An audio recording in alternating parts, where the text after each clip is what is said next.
I will not be sleeping on that couch tonight, and if anyone has a problem with that, they can find themselves a nice hotel room downtown. Those words hung in the air like smoke from a fired gun, and I watched 3 faces turn toward me in absolute shock. My husband David's jaw dropped so far I thought it might actually detach. My mother-in-law Constance froze mid-sentence.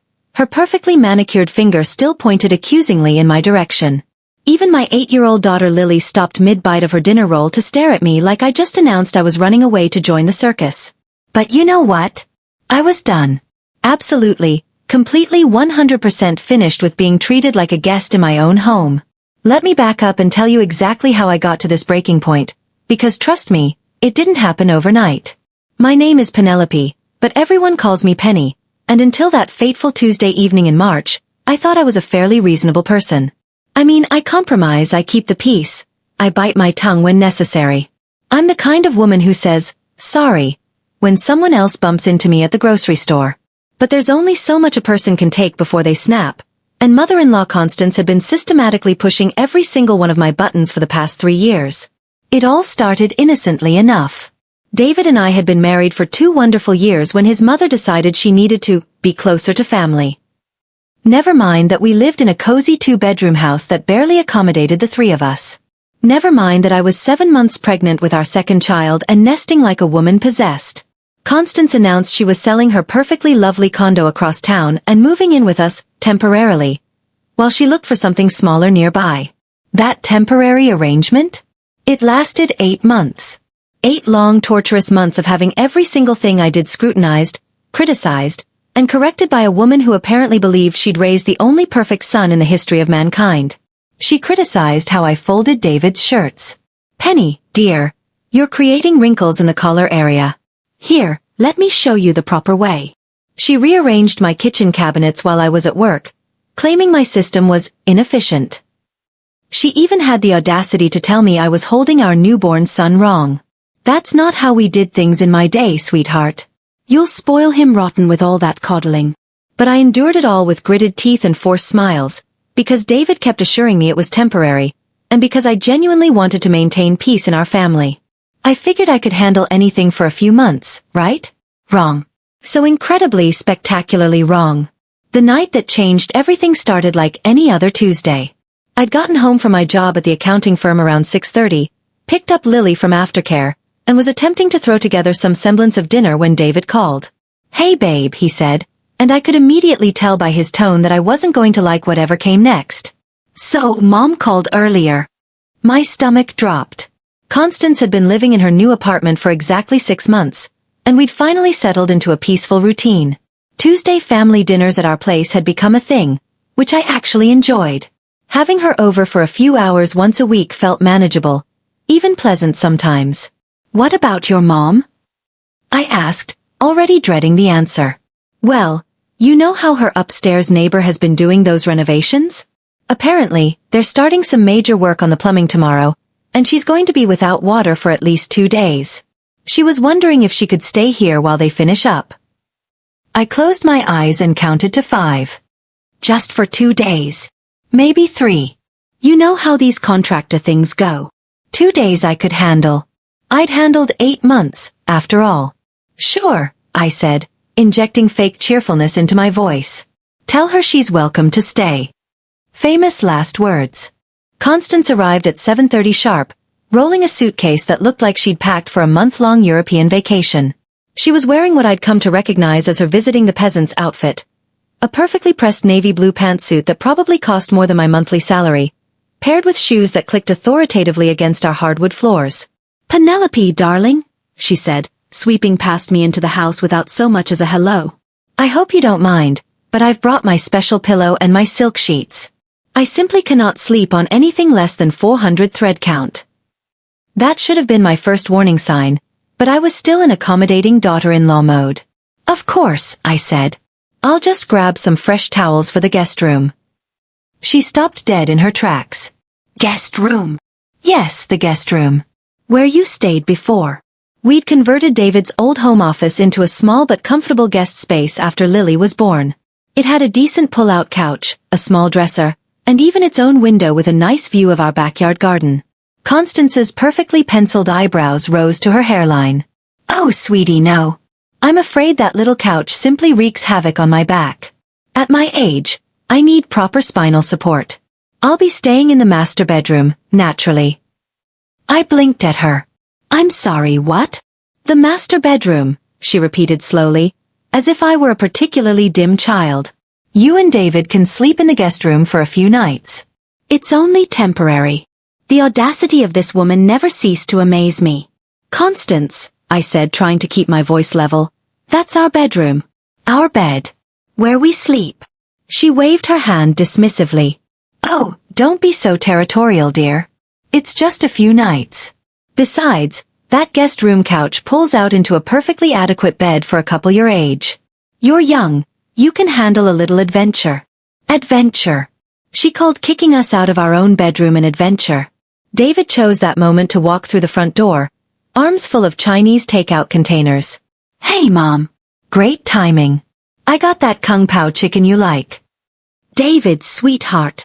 Constance's entire demeanor shifted, like someone had flipped a switch from disapproving mother-in-law to doting mama. You're such a thoughtful son. Now, be a dear and help me get my things up to your room. David paused. Takeout containers balanced precariously in his arms. My room. The master bedroom, I clarified, my voice tight. Your mother has decided she needs to sleep in our bed. For a moment, just one beautiful, hopeful moment, I thought David was going to stand up for us. His face went through several expressions. Confusion, surprise, and what I swear looked like the beginning of protest. But then Constance played her trump card. Oh, David, you know how my arthritis acts up in unfamiliar beds. The doctor specifically said I need proper lumbar support, especially after that little incident with my hip last month. She placed a perfectly manicured hand on his arm and looked up at him with those big, innocent eyes that had apparently been getting her whatever she wanted for 63 years. David wilted like a flower in the desert. Well, I guess we could make it work for a couple of nights. I stared at my husband, this man I'd fallen in love with for his kindness and integrity, and felt something crack inside my chest. David, it's just temporary, Pen, he said, not quite meeting my eyes. Just until her plumbing gets fixed. Just temporary. Just a couple of nights. Just. I was so tired of just being used to justify every single way his mother walked all over me. But I nodded, because what else was I supposed to do? Create a scene in front of Lily? Have a screaming match over sleeping arrangements? I was raised to be reasonable, to compromise, to keep the peace. So I helped David carry Constance's excessive luggage up to our bedroom, our sanctuary, our private space, and watched her hang her clothes in my closet and arrange her 17 different moisturizers on my dresser. Oh, and Penelope, she called out as I was gathering my own pajamas and toiletries. Would you mind terribly switching out these sheets? I really do need my silk ones for my skin condition. My skin condition. The woman was 63 years old with better skin than most 20-year-olds, but apparently she had a skin condition that required silk sheets. I stripped my own bed and put on her fancy silk sheets, all while she supervised and offered helpful tips about proper sheet folding technique. That night, David and I attempted to sleep on the pull-out couch in what used to be his office. And when I say attempted, I mean we both lay there wide awake, staring at the ceiling while a metal bar dug into our backs and the mattress folded us into an involuntary sandwich. This is ridiculous, I whispered around midnight. It's just for a few nights, David whispered back, echoing his mother's words. It's our house, David. Our bedroom. Our bed. He was quiet for so long I thought he'd fallen asleep. Then, she's my mother, Pen. She raised me by herself after Dad died. I can't just.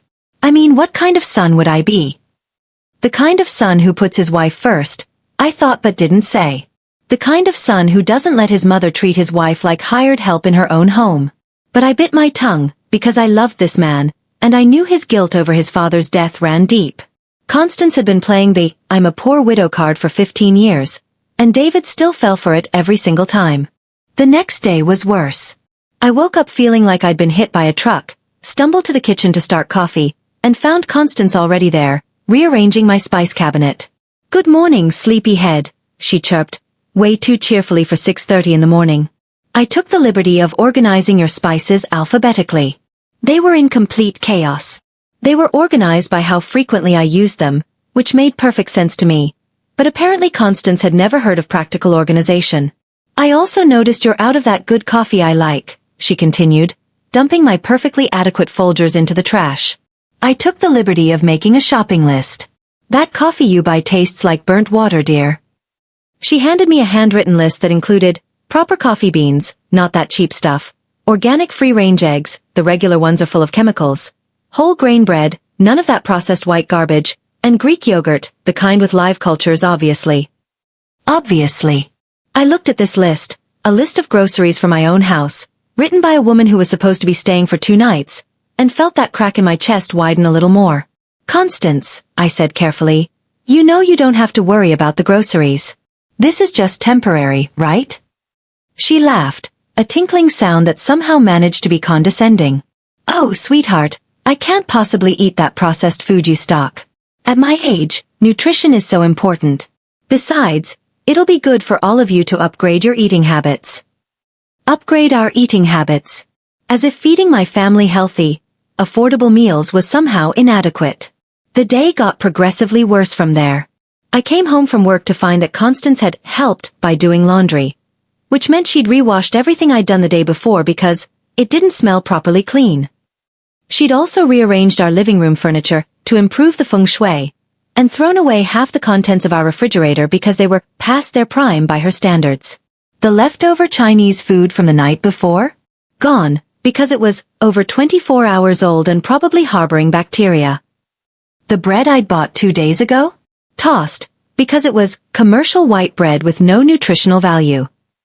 Even Lily's favorite strawberry yogurt cups were gone, replaced with some organic, sugar-free version that tasted like disappointment. But the final straw came at dinner time. I'd managed to throw together a decent meal despite having half my ingredients mysteriously disappear, and we were all sitting around our dining room table. David, Lily, Constance, and me. I was actually starting to relax, thinking maybe the rest of the visit would go smoothly, when Constance dropped her bomb. You know, she said, delicately cutting her chicken into perfect bite-sized pieces, I talked to my contractor today, and the plumbing situation is more complicated than they initially thought. David looked up from his plate. More complicated how? Well, apparently there's some issue with the main line that connects to the street. It could be another week, maybe 2, before everything's properly fixed. The fork slipped from my hand and clattered against my plate. 2 weeks. Possibly longer, Constance said with a sympathetic smile that didn't reach her eyes. These old buildings, you know. One problem leads to another. But don't worry. I'll try to stay out of your way as much as possible. Stay out of our way. The woman had been in our house for exactly 36 hours and had already reorganized half our belongings, thrown away our food, and claimed our bedroom as her personal domain. Mom, David said slowly, maybe you could stay in a hotel for part of that time? I mean, we don't want to impose.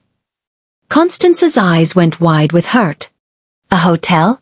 David, sweetheart, you want to send your mother to some impersonal hotel room when she could be here with her family? After everything I've done for you? And there it was. The guilt card, played with the expertise of a woman who'd been using it to manipulate her son for decades. David immediately backpedaled. No, of course not, Mom. I just meant... we want you to be comfortable. I'm perfectly comfortable here, she said firmly. In fact, I was thinking we could make this arrangement work better for everyone. Penelope, dear, I noticed that little office space is quite cramped for 2 people. What if we moved Lily in there with you and David? She's getting to the age where she could use a fun sleepover with her parents, and I could have that back bedroom where she's been sleeping. It has such lovely morning light. I stared at her in complete disbelief.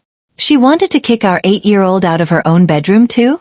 Grandma Constance, Lily piped up, clearly confused. That's my room. Where would I put all my stuff? Constance reached over and patted Lily's hand. Oh, sweetheart, at your age, you don't need all those toys cluttering up the space. We could box most of them up and store them in the basement. Think of it as learning to be more minimalist. Learning to be more minimalist. This woman wanted my daughter to give up her bedroom and her toys so she could have better morning light. That's when something inside me finally, completely, irrevocably snapped. I stood up so abruptly that my chair scraped loudly against the floor. No. Everyone turned to look at me. Even I was surprised by the firmness in my voice. "Excuse me," Constance said. I said no. I looked directly at her, and for the first time in 3 years, I didn't try to soften my words or make them more palatable. No, Lily is not giving up her bedroom. No, we are not rearranging our entire house around your extended stay. And absolutely not. We are not sleeping on that torture device you call a pull-out couch for 2 more weeks. The silence that followed was so complete I could hear the refrigerator humming in the kitchen. Constance recovered first, her voice taking on that dangerous sweetness she used right before delivering her most cutting remarks. "Well," she said, "I can certainly see why David never learned proper respect for his elders. Clearly, he married someone who doesn't understand the concept of family obligation." That did it. That absolutely, completely did it. Family obligation? I repeated, my voice rising. "Let me tell you about family obligation, Constance. Family obligation is David working 60-hour weeks to support his family. Family obligation is me getting up at 5 every morning to pack lunches and get everyone ready for their day. Family obligation is us saving every penny we can to build a good life for our children." I was on a roll now. 3 years of suppressed frustration pouring out like water through a broken dam. Family obligation is not rearranging our entire lives because you can't handle sleeping in a guest room for a few nights. Family obligation is not throwing away our groceries and replacing them with food we can't afford. And family obligation is definitely not expecting an 8-year-old to give up her bedroom and her toys because you want better morning light. Constance's face had gone pale, then red, then an interesting shade of purple. "How dare you speak to me that way in front of my granddaughter? How dare you treat my family like inconvenient house guests in our own home?" I shot back. David finally found his voice. "Penny, please, let's just calm down and—" "No, David." I turned to face my husband, this man I loved but who had been failing me spectacularly for the past 36 hours. "No more let's calm down. No more, it's just temporary. No more she's my mother, as an excuse for letting her walk all over us." His eyes went wide. I don't think he'd ever seen me truly angry before, and honestly, neither had I. "I have been patient," I continued, my voice steady despite the anger coursing through me. "I have been accommodating. I have bitten my tongue and smiled politely while your mother criticized everything from how I fold your shirts to how I hold our baby. I have allowed her to rearrange our home, throw away our belongings, and treat me like hired help." I took a deep breath, feeling strangely liberated by finally saying these words out loud. "But I will not allow her to displace our daughter from her own bedroom. I will not sleep on that medieval torture device you call a couch for 2 more weeks. And I will not continue to be treated like a second-class citizen in the house that I help pay for." The room was so quiet you could have heard a pin drop. Lily was staring at me with wide eyes, clearly unsure whether she should be scared or impressed. David looked like someone had just told him Santa Claus wasn't real. And Constance? Well, Constance looked like she was about to spontaneously combust. "Well, I never," she sputtered. "No," I agreed. "You never. You never consider how your actions affect other people. You never think about whether your requests are reasonable. You never acknowledge that this is our home, not yours. You never treat me with respect or basic courtesy." I turned back to David, who was still sitting there with his mouth hanging open. "So here's what's going to happen," I said, my voice calm but absolutely final. "Tonight, we are sleeping in our bedroom, in our bed. Constance can sleep in the guest room, like any normal house guest would. If the pull-out couch isn't comfortable enough for her, she's welcome to find alternative accommodations." "But Penny," David started to protest. "I'm not finished," I said, holding up my hand.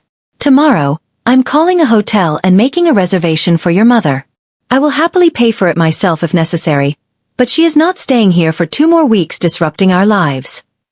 Constance had apparently found her voice again. "David," she said in a tone that could have frozen hellfire, "are you going to allow your wife to speak to me this way? Are you going to let her throw your mother out onto the street?" This was it. The moment of truth. I watched my husband's face as he struggled between the woman who'd raised him and the woman he'd chosen to build a life with. For a long, terrible moment, I thought he was going to side with his mother. I could see him wavering, that familiar guilt creeping across his features. But then he looked at Lily, who was still staring at all of us with those wide, confused eyes. He looked at our home, with all of Constance's improvements, scattered around like evidence of a tornado. He looked at me, really looked at me, and I think he finally saw how exhausted and frustrated I was. "Mom," he said quietly, "maybe Penny has a point." Constance's jaw dropped. "David Jonathan Mitchell, I cannot believe." "No, Mom, let me finish." David's voice was gaining strength. "Penny's right. This is our house, our family. And yes, you raised me, and yes, I'll always be grateful for that. But I'm not your little boy anymore. I'm a husband and a father, and my first obligation is to my wife and children." I felt tears prick at the corners of my eyes. After 3 years of feeling like I came second to his mother's every whim, hearing those words felt like a miracle. Constance stood up so fast her chair nearly tipped over. "Fine," she said, her voice shaking with rage. "Fine.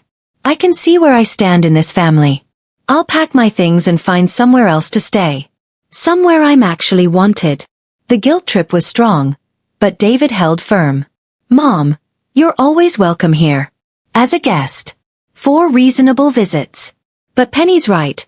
We can't rearrange our entire lives around your comfort." She huffed and stormed toward the stairs, muttering under her breath about ungrateful children and disrespectful wives.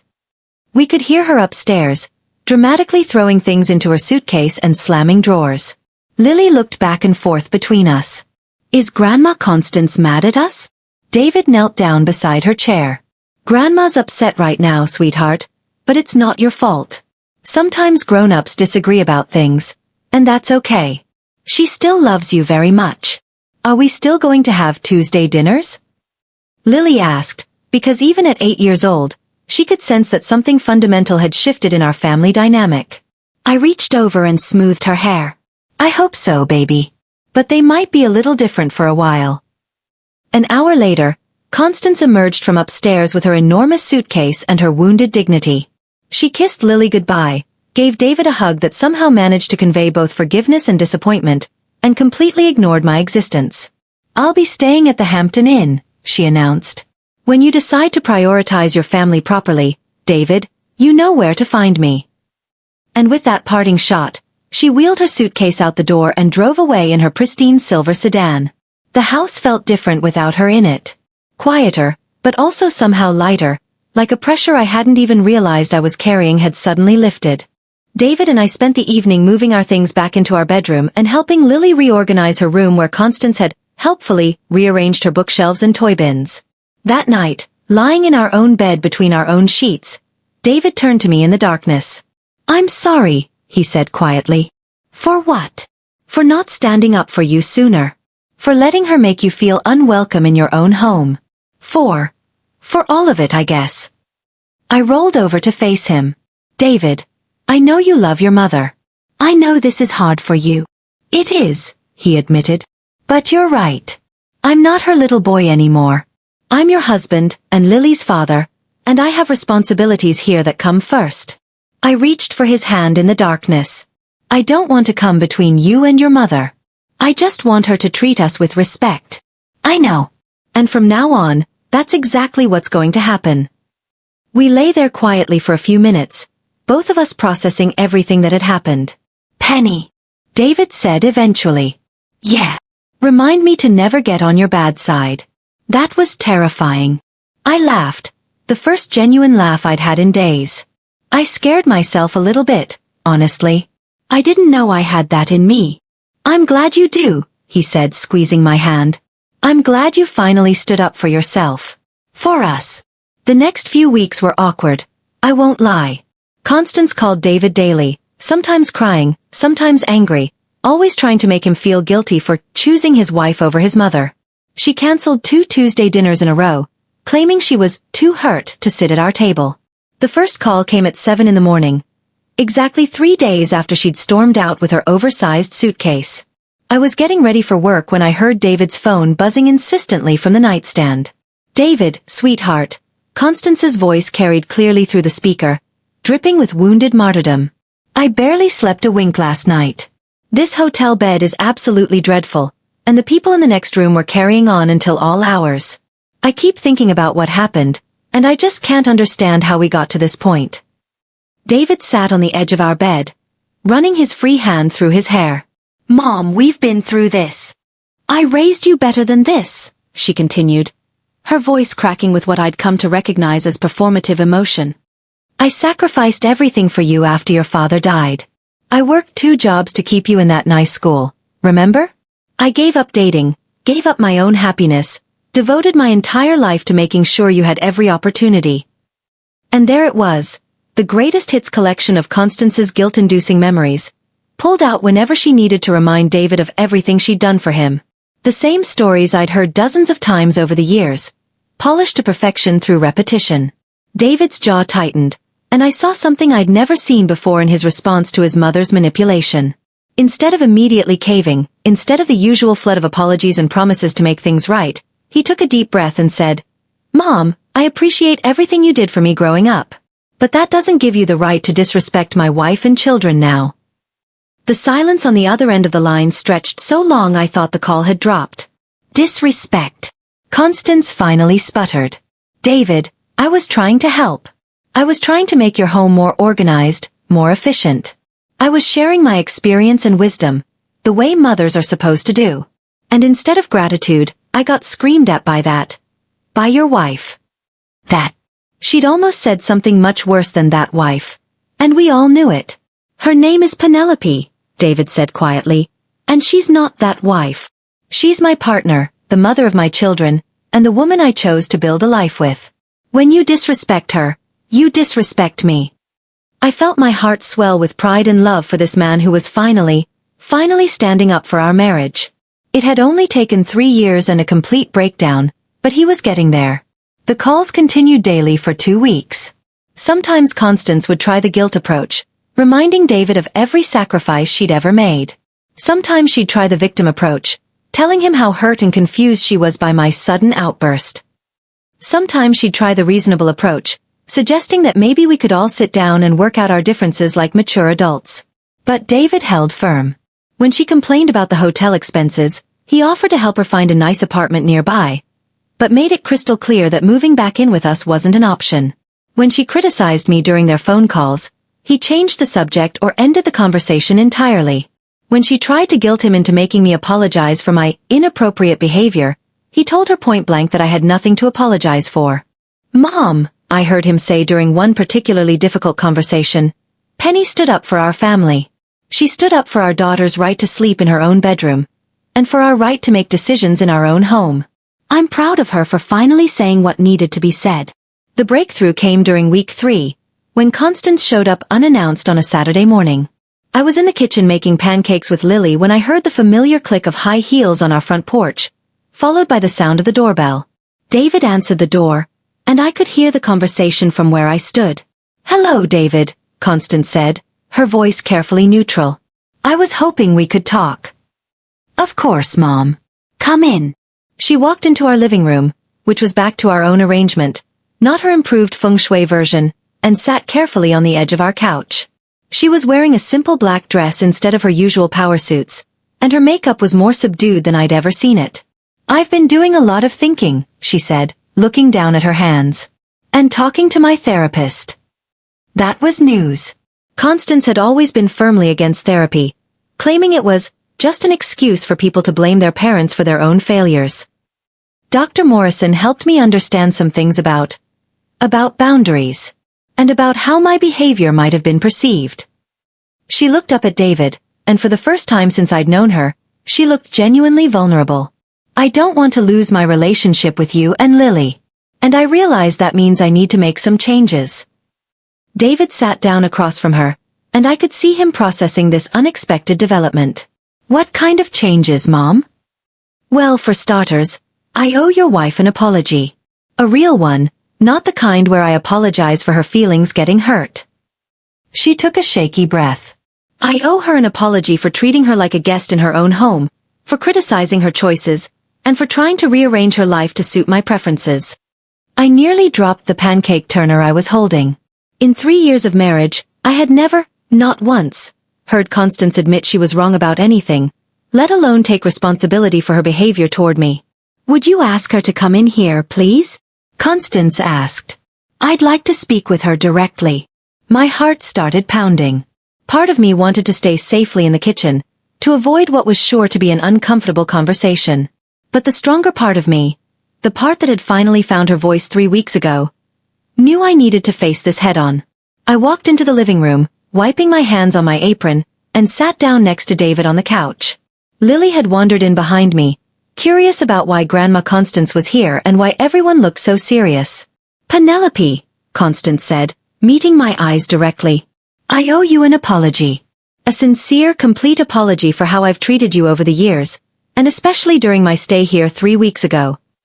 I nodded, not trusting myself to speak yet. I convinced myself that I was helping, that I was sharing valuable experience and wisdom. But Dr. Morrison helped me see that what I was actually doing was undermining you in your own home, criticizing your choices, and treating you like you were somehow not good enough for my son. She paused, seeming to gather her courage. "The truth is, I was threatened by you. You're everything I wish I could have been at your age. Confident, capable, building a beautiful family with David. Instead of celebrating that, instead of welcoming you as the daughter I never had, I felt like you were taking my place as the most important woman in David's life." The honesty in her voice caught me completely off guard. This wasn't the Constance I knew. The perfectly composed woman who never admitted weakness or vulnerability. "I was wrong," she continued. "I was wrong to rearrange your belongings, wrong to criticize your parenting and housekeeping, wrong to throw away your food and replace it with what I preferred. I was wrong to expect you to give up your bedroom, and absolutely wrong to suggest that Lily should give up hers." Tears were forming in the corners of my eyes, and I wasn't sure if they were from relief, surprise, or just emotional exhaustion. I was raised to believe that mothers-in-law were supposed to guide and correct their sons' wives, to help them become better homemakers and mothers. But I realize now that was never my role to begin with. Your home, your family, your choices, they're not mine to control or improve. She looked at David, then back at me. "I'm hoping we can start over. Not as mother-in-law and daughter-in-law, with all the baggage those roles seem to carry, but as two women who both love David and Lily and want what's best for this family." I sat there for a moment, processing everything she'd said. 3 weeks ago, I would never have believed that Constance was capable of this level of self-reflection and genuine apology. The cynic in me wondered if this was just another manipulation tactic, a different approach to getting what she wanted. But as I looked at her face, really looked at it, I saw something I'd never seen before. She looked tired, older somehow, and genuinely remorseful. This wasn't the performance of a woman trying to manipulate her way back into control. This was the honest admission of a woman who'd realized she was about to lose her family if she didn't change. "I appreciate your apology, Constance," I said carefully. "It means more than you probably realize to hear you say those things. I know I have a lot of work to do to rebuild your trust," she said. "I know that one conversation can't undo years of poor behavior. But I'm committed to doing better. Dr. Morrison is helping me understand my patterns, and I want to change them." Lily, who had been listening with the serious expression kids get when they know adults are discussing important things, suddenly piped up. "Does this mean we can have Tuesday dinners again? I missed them." Constance's carefully composed facade cracked slightly, and I saw her eyes fill with tears. "I missed them too, sweetheart. More than you know." I looked at David, who was watching this entire exchange with a mixture of hope and caution in his eyes. Then I looked back at Constance, this woman who had made my life so difficult but who was clearly trying to make amends. "We can try," I said slowly. "But there have to be ground rules this time. Clear boundaries that we all understand and respect." "Of course," Constance said immediately. "Whatever you think is appropriate. No more rearranging our belongings without permission. No more throwing away our food or replacing it with your preferences. No more criticizing our parenting or household management choices, even if you think you're being helpful." She nodded after each point. "And if you ever stay overnight again, which won't be a regular occurrence, you sleep in the guest room. Our bedroom is our private space." "Absolutely," she agreed. "Those are all completely reasonable boundaries. Most importantly," I continued, feeling stronger with each word, "if you have a problem with something, you come to me directly instead of going through David. We're both adults, and we can handle our disagreements like adults." "I think that's a wonderful idea," she said. I realize now that putting David in the middle of our conflicts was unfair to everyone.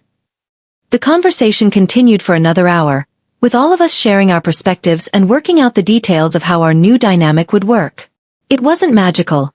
3 years of tension doesn't disappear with one heartfelt conversation. But it was a genuine start. Slowly, gradually, things began to improve. Constance kept her word about the boundaries we'd established. She started asking before touching anything in our house, even something as simple as refilling our salt shaker. She bit her tongue when I did things differently than she would have done them.